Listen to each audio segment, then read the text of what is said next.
Hi, my name is Tiessen. I'm 11 years old and born under the zodiac sign Cancer the Crab, and I attend the Niverville Middle School.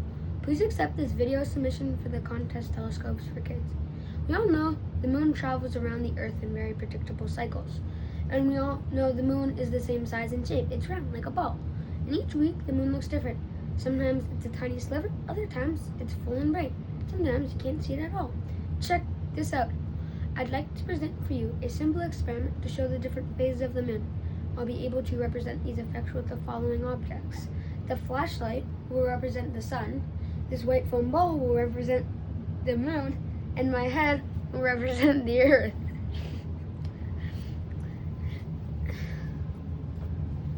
As the moon starts off, we can see none of the light projecting onto the moon.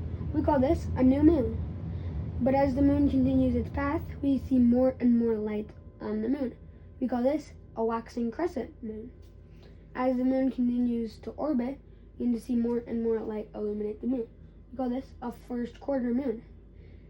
As the moon continues its path, we begin to see more and more light illuminate it. And we call this a waxing gibbous moon. As the moon keeps on going even farther, we see that the moon is fully illuminated. But let me ask you this. Why doesn't the Earth's shadow fall on the moon? Because the moon's orbit is tilted. So when the moon's down here, it's actually up here. But let me ask you this: why is it still a full moon? Because sometimes the Earth's shadow doesn't fall on the moon, but once in a while it does.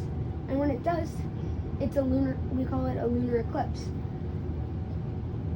But as we continue with the orbit, we begin to see less and less of light on the moon, and we call this a waning gibbous moon. As the moon continues to wane even more, we begin to see it's even less, and light is coming off the moon, and we call this a third quarter. As the moon continues to wane even more, we begin to see a waning crescent, and finally back to a new moon. And then the cycle begins again. I hope you liked my demonstration on phases of the moon.